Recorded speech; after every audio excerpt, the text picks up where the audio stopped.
salah satunya e-book. Nah, di Pekalongan masih ada toko buku yang bisa memenuhi literasi kalian yang masih eksis dari dulu sampai sekarang, dan bisa dibilang ini salah satu toko buku tertua di Pekalongan. Penasaran kenapa masih eksis sampai sekarang? Kita tanya-tanya.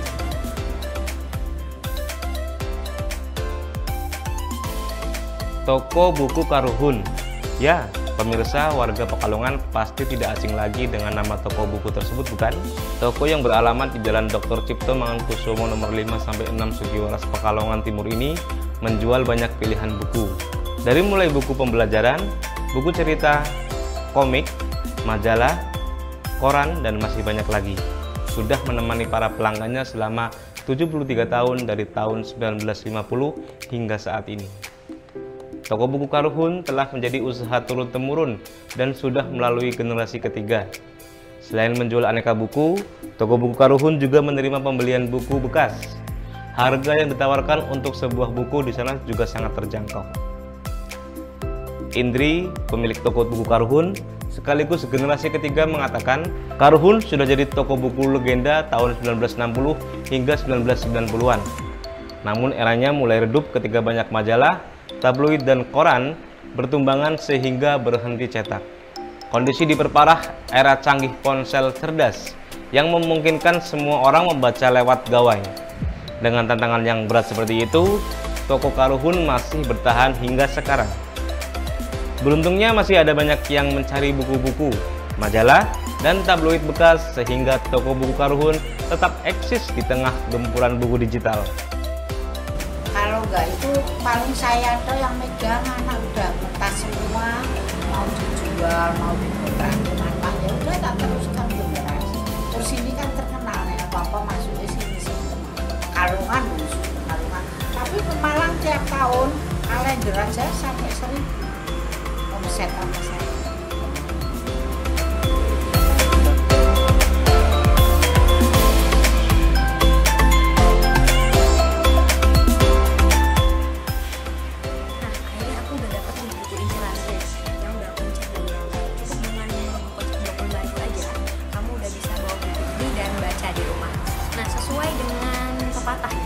Buku adalah jendela ilmu. Jadi dengan merogoh kocek yang sangat affordable bagi aku, kamu udah bisa menjelajahi dunia baru yang pengen kamu pelajari lagi.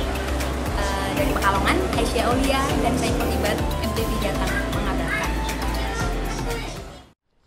Kegiatan tersebut dilaksanakan guna memberikan pelatihan mengenai literasi keuangan dan literasi digital bagi para nasabah. Para peserta juga diberikan banyak wawasan mengenai peningkatan kewirausahaan dalam mengembangkan produknya secara digital dan tentunya agar dapat memahami platform digital yang tentunya dapat memperluas pemasarannya. Pemimpin PNM Cabang Semarang Hafiluddin Kurniawan menyebutkan, kegiatan PKU ini merupakan program pemberdayaan yang dirancang melalui program pengembangan kapasitas usaha atau PKU. Nasabah kita dorong, tadi sudah disampaikan Bapak. Kita ingin mendorong nasabah itu tidak hanya melakukan bisnisnya secara offline, tapi juga bisnis secara online. Makanya kita membuka pasar melalui marketplace, melalui e-commerce dan sebagainya. Sehingga nantinya nasabah-nasabah PNM itu jangkauan pemasarannya tidak hanya lokal saja, tapi bisa sampai dengan nasional. Syukur-syukur nanti kita dorong jadi dan harapannya nanti bisa berkembang semakin bagus lagi, bisa memberikan manfaat yang semakin luas lagi. Sebagai bentuk optimalisasi peranan kelompok dalam membangun sinergi holding UMI, nasabah juga bisa menjadi agen BRI Link dan memulai transaksi secara cashless menggunakan aplikasi PNM Digi. Lewat kegiatan tersebut juga, PNM melalui program PKU menghadirkan salah satu keunikan khusus dibandingkan dengan lembaga keuangan lainnya, yang tidak hanya memberikan modal saja, tetapi PNM juga memberikan pemberdayaan bagi para nasabah prasejahtera agar mendapat pemahaman bisnis dengan cakupan yang lebih luas, memiliki daya saing yang tangguh dan inovatif. Selain itu, dalam acara tersebut juga turut membagikan NIB kepada para nasabah UMKM. Khusus PNM di wilayah Kabupaten Batang, diketahui terdapat 38.000 nasabah PNM dengan 1.800 kelompok mekar dengan dana yang telah disalurkan sebesar 420 miliar. Asisten Pemerintahan dan Kesra Sekda Batang, Wilopo, yang turut hadir mewakili PJ Bupati Batang, mengatakan dengan hadirnya PNM sangat membantu para pelaku UMKM di Kabupaten Batang untuk mengembangkan usahanya ke depan. Yang sangat positif bagi perkembangan UKM khususnya di Kabupaten Batang. Karena dengan adanya bantuan modal ini, tentunya para UKM ini bisa mengapresiasikan, bisa mengembangkan, bisa meningkatkan dengan adanya modal ini. Artinya mudah-mudahan dengan adanya bantuan modal ini bisa menambah semangat lagi. Karena ujung-ujungnya untuk kita masyarakat khususnya di Kabupaten Batang adalah terkendala masalah modal. Nah, dengan adanya PNM ini yang sejak tahun 2016 di Kabupaten Batang, itu kami merasa harus berterima kasih. Ada 38.000 nasabah. Ini kan berarti perputaran uang yang ada di Batang ini kan besar. Ini sangat membantu perekonomian khususnya warga masyarakat Batang, khususnya di para UKM. Dalam acara tersebut juga memamerkan berbagai produk UMKM dari para nasabah PNM di Kabupaten Batang. Dari Batang, Jawa Tengah, Aisyah Aulia, MTV Jateng mengabarkan. Hal tersebut dikatakan Kepala Disporapar Boyolali Supana kepada wartawan di sela kegiatan diseminasi, sosialisasi tiup, dan pelatihan penginputan pelaporan kunjungan wisata dan hotel berbasis web melalui aplikasi Sila Juwita di kawasan wisata Selo, Boyolali, Jawa Tengah pada Rabu 22 Februari 2023. Supana mengaku bekerja sama dengan instansi lainnya melakukan penertiban terhadap tempat usaha wisata tak berizin di Boyolali. Dalam penertiban itu sekaligus memberikan arahan kepada pelaku usaha untuk segera melengkapi izin usahanya. Terkait jumlah tempat usaha tak berizin, Supana enggan merinci. Namun, pihaknya berkomitmen terus berupaya mengedukasi kepada pelaku usaha nakal agar tertib melengkapi perizinan serta pelaporan setiap bulannya. Supana mengungkapkan kegiatan diseminasi, sosialisasi tiup, dan pelatihan penginputan pelaporan kunjungan wisata dan hotel berbasis web melalui aplikasi Sila Juwita merupakan salah satu upaya edukasi agar pelaku usaha pariwisata lebih tertib. Pelatihan aplikasi Sila Juwita bertujuan mendukung program pemerintah Kabupaten Boyolali, yakni menuju Boyolali 1 Data. Program Pak Bupati untuk Boyolali 1 Data. Sekarang ini keprihatinan kita dan yang perlu dibenahi adalah sistem pelaporan dari para pengelola destinasi wisata, yang mana kadang-kadang tingkat kepatuhannya tidak bisa maksimal. Dengan aplikasi yang baru, sistem pelaporan kunjungan wisata, diharapkan nanti kunjungan wisata di Boyolali bisa terdeteksi by data itu setiap bulan. Dalam rangka untuk apa? Dalam rangka untuk pertimbangan kebijakan pemerintah. Dari Boyolali, Jawa Tengah, Torik Laksono, MTV Jateng mengabarkan. Pencocokan dan penelitian atau coklit tersebut dilakukan di Rumah Dinas Bupati Pekalongan 22 Februari 2023. Bupati menyambut hangat petugas coklit di ruang tamu rumah dinasnya yang melakukan pencocokan data orang nomor 1 di Kabupaten Pekalongan tersebut. Berdasarkan data coklit, Fadia beserta keluarga akan mencoblos di TPS 5 Desa Nyamok, Kecamatan Kajen. Saya berharap seluruh masyarakat agar bisa mengikuti coklit ini dengan baik, memberikan data yang terbaru, data di mana kita sekarang ini jangan sampai orang yang sudah meninggal masih masuk dalam daftar pencoblosan, orang yang sudah pindah alamat masih masuk daftarnya di sini. Jadi ini adalah cara yang benar-benar menurut saya paling baik untuk kita tahu data yang terbaru yang ada di Kabupaten Pekalongan. Sementara itu, Komisioner KPU Kabupaten Pekalongan Lailatul Izzah menyampaikan bahwa saat ini proses coklit manual sudah mencapai 50%, sedangkan untuk e-coklit baru mencapai 15%. Kalau untuk update-nya kita ada yang selain manual ya, kalau itu ada manual, ada e-coklit juga. Kalau untuk manualnya kita sudah di kisaran 50% sih dari 735.793. Jadi sudah 50% yang sudah kita manualnya. Kalau untuk di e-coklitnya kisaran 15%, karena memang ada beberapa hal kaitannya kalau di e-coklit ini mungkin di daerah-daerah yang atas ataupun memang kendala-kendala baik itu mungkin ya sinyal ataupun berebut ketika seperti itu sih. Yang jelas untuk e-coklit ini kita upayakan untuk kemudian secepatnya bisa menyamakan dengan manualnya. Dari Pekalongan, Fahri Akbar, MTV Jateng mengabarkan. Berlangsung di Pendopo Kecamatan Petarukan, Rabu 22 Februari 2023, sosialisasi jasa keuangan dan pinjaman online kali ini dihadiri Forkopimcam, perwakilan Kepala Desa dan Masyarakat Petarukan Kabupaten Pemalang. Dalam sosialisasi ini, masyarakat diberikan tips cara bijak menggunakan jasa keuangan digital. Selain itu, juga cara membedakan pinjol ilegal dan legal, serta bagaimana jika terjadi permasalahan dengan pinjol.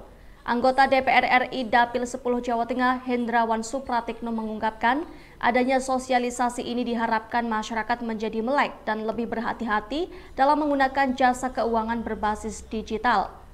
Lebih lanjut, Hendrawan memaparkan kehadiran jasa pinjaman online yang legal memiliki data valid dan terdaftar di Otoritas Jasa Keuangan atau OJK. Pekalongan begitu banyak orang yang sudah memanfaatkan pinjaman online. Datanya sedang dikumpulkan, tetapi kami bergembira literasi masyarakat dari hari ke hari semakin membaik. Pengalaman buruk yang sering diberitakan di media massa itu ternyata memberi pelajaran untuk masyarakat yang lainnya agar lebih berhati-hati rupanya dalam melakukan akses terhadap pinjaman online. Apa bedanya Pak pinjaman online dan pinjaman bodong itu Pak? Sebetulnya ada perbedaannya seperti apa Pak? Ya, pinjaman online tadi definisinya adalah pinjaman yang dilakukan dengan melakukan akses digital. Tetapi kan pinjol itu lebih banyak yang tidak terdaftar di Otoritas Jasa Keuangan. Hanya 102 pinjaman online tadi dikatakan oleh OJK yang resmi terdaftar di OJK. Jadi masyarakat memang harus meningkat kecerdasannya, literasinya, pemahamannya harus lebih baik. Kalau tidak, teman-teman kita yang pemahamannya atau informasinya tidak akurat, tidak lengkap ini yang akan menjadi korban. Usai acara, Kepala Kantor OJK Tegal Novianto Utomo berpesan kepada masyarakat jika ingin melakukan pinjaman online harus menyesuaikan dengan kebutuhan serta memilih jasa pinjaman online yang sudah terdaftar dan berizin resmi dari OJK. Ya, Pak, ini yang melatar belakangnya apa nih Pak? Adanya penyuluhan jasa keuangan ini Pak.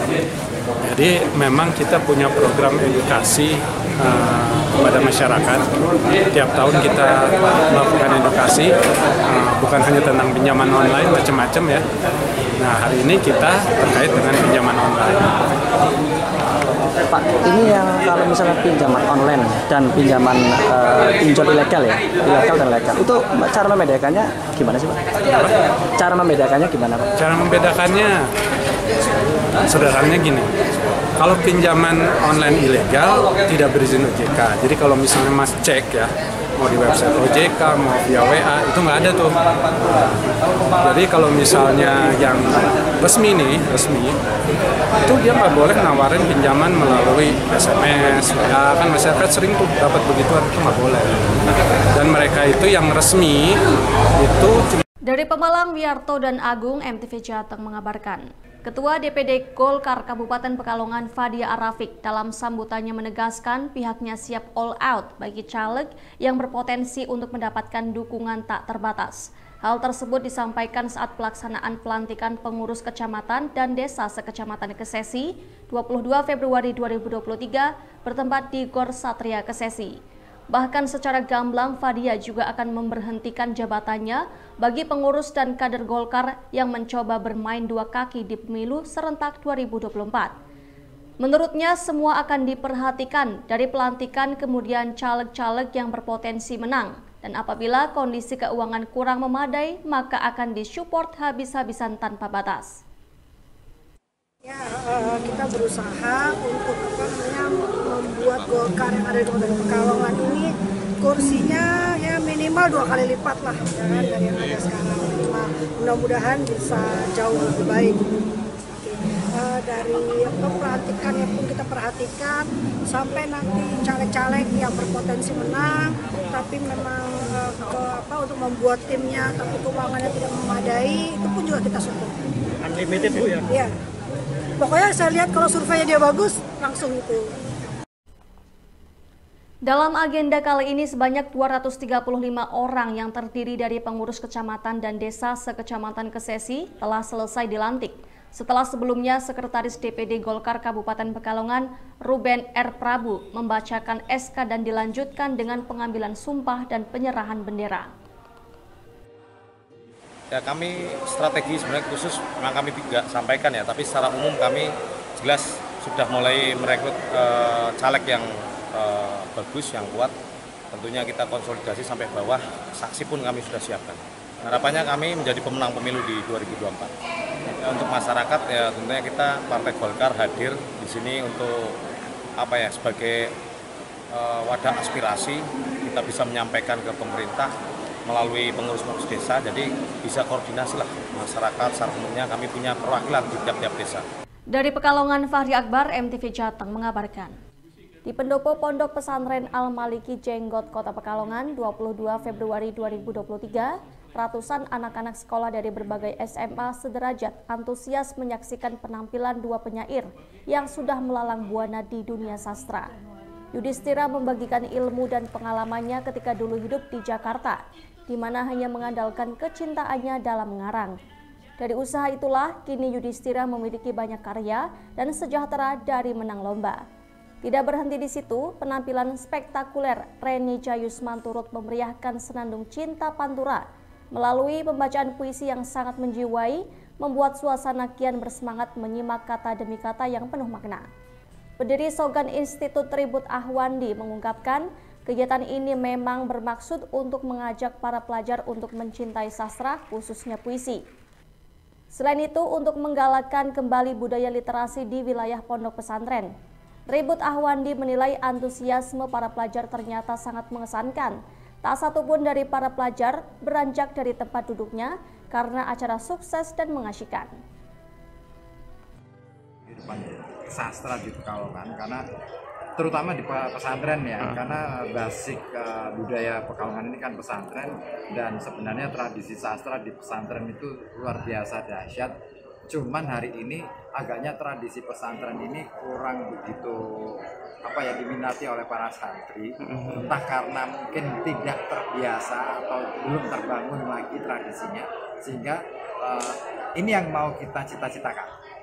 Al-Maliki mau saya jadikan sebagai pusat atau koordinat sastra pesantren di Pantura. Bagaimana antusias anak-anak Pak? Sangat antusias, dan mereka saya lihat selama pagelaran Safari Sastra ini nggak ada yang terlihat mondar-mandir, itu yang istimewa.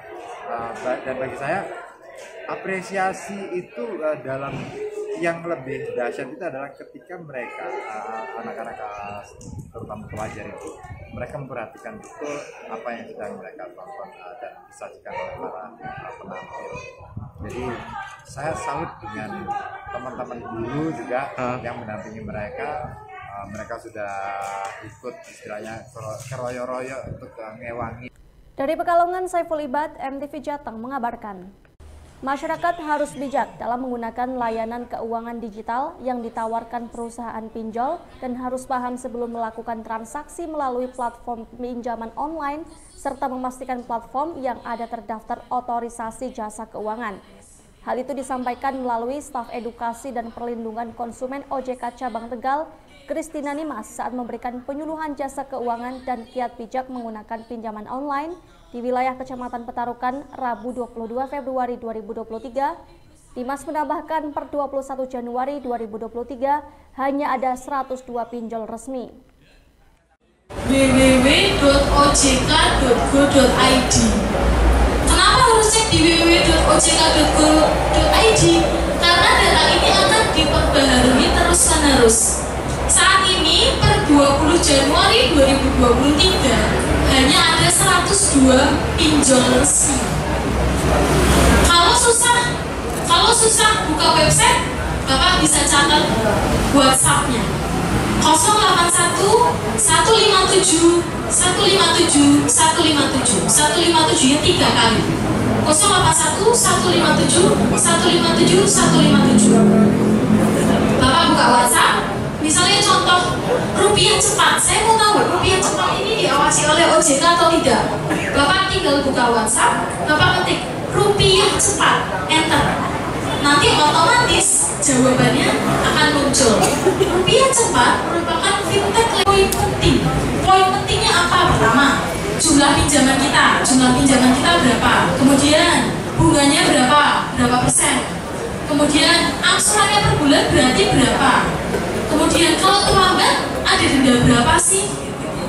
Kemudian jangka waktu jatuh temponya kapan?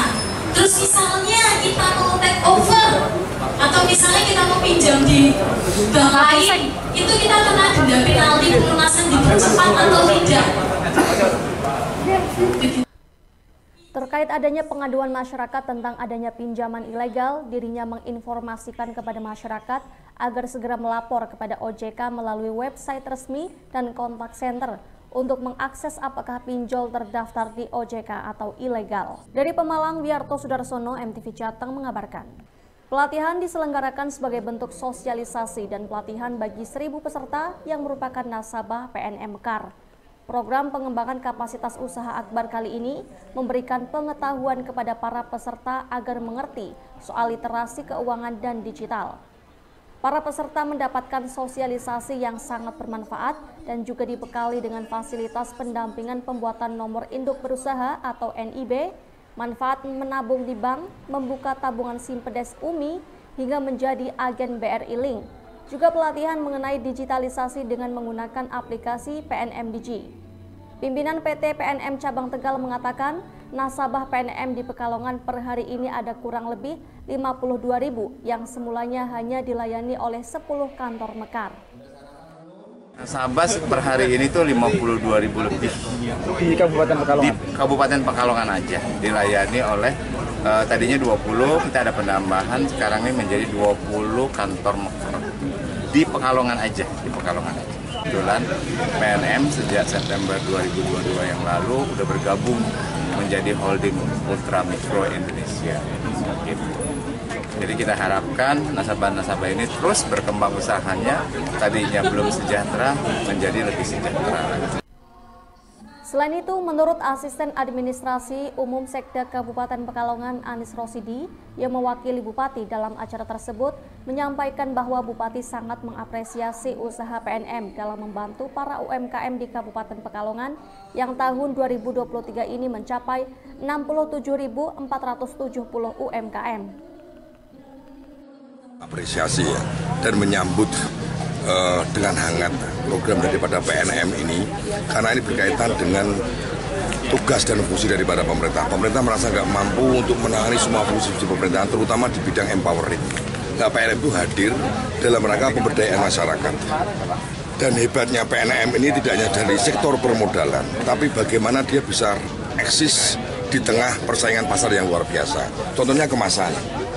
Kemasan dia belajar. Terus lagi ini, sesuai dengan tema pada pelatihan siang hari ini, yaitu agar masyarakat itu melek digital lah ini. Karena apa? Pemasaran mereka kalau tidak memahami dasar-dasar digital, kemajuan teknologi informasi, bagaimana dia bisa pemasaran secara online lah ini. Lah ini ditangani oleh PNM lah, kan luar biasanya. Jadi PNM itu dari hulu sampai ke hilir, bagaimana masyarakat itu bisa berproduksi dan bisa menjual hasil produksinya, kan hebat. Nah, berkaitan dengan menjual hasil produksi kan macam-macam, baik strategi, kemasan, ini yang tidak disentuh oleh lembaga ataupun program-program lain yang selama ini ada. PNM dengan 20 kantor cabang ya Pak, kantor cabang, unit Mekar di Kabupaten Pekalongan. Tadi saya sudah ngobrol-ngobrol, kalau bisa tolong masing-masing kecamatan bisa ditambah lagi, karena apa? Biar tangannya lebih banyak menjangkau. Di kita masih ada 67.000 UKM, UMKM dan ultra mikro. Lah ini tugas kita bersama. Kalau hanya mengandalkan pemerintah nggak mungkin nyampe. Pemerintah hanya fokus kepada sektor-sektor lain seperti public service, developing pemerintahan, pembangunan, untuk pemberdayaan. Sekarang kita lega karena kita punya mitra ini, PNM ini. Selain itu, juga diadakan pameran produk-produk dari UMKM binaan PNM yang ada di Pekalongan. Dari Pekalongan, Aisyah Aulia, MTV Jateng mengabarkan. Sempat diguyur hujan lebat siang hingga malam, talut setinggi 6 meter dan panjang 10 meter di Desa Seboto, Kecamatan Geladak Sari, Kabupaten Boyolali, longsor menimpa rumah Kamis 23 Februari 2023. Material longsoran mengenai sebuah rumah milik Suparno hingga menyebabkan dinding rumah jebol. Beruntung tidak ada korban jiwa dalam peristiwa tersebut, kini kerugian material masih dalam perhitungan. Atas kejadian itu, warga yang dibantu petugas gabungan dari relawan BPBD melakukan gotong royong membersihkan puing-puing yang mengenai rumah milik Suparno. Kejadian talut longsor tersebut terjadi pada Rabu malam sekitar pukul 22.00 waktu Indonesia Barat, di mana daerah lereng Gunung Merbabu tepatnya di Kecamatan Geladak Sari tersebut diguyur hujan lebat siang hingga malam. Kami tadi sudah koordinasi dengan Kepala Desa karena kebetulan tadi pagi saya ketemu dengan Kepala Desa. Upaya yang dilakukan sementara ini adalah penanggulangan untuk mengurangi arus air, dan tadi Kepala Desa sudah memerintahkan pada pihak yang di atas itu untuk dirubah tentang saluran airnya. Bahkan itu yang ada SPS-nya itu supaya dikasih talang penampungan air. Kita ikut prihatin karena salah satu rumah warga hujan kemarin yang luar biasa derasnya sehingga mengakibatkan tanah longsor. Ini rumahnya Pak RW, Pak Parno, bareng-bareng untuk membersihkan. Mudah-mudahan hari ini bisa bersih semua dan nanti insya Allah akan kita tindak lanjuti. Dari Boyolali, Torik Laksono, MTV Jateng mengabarkan.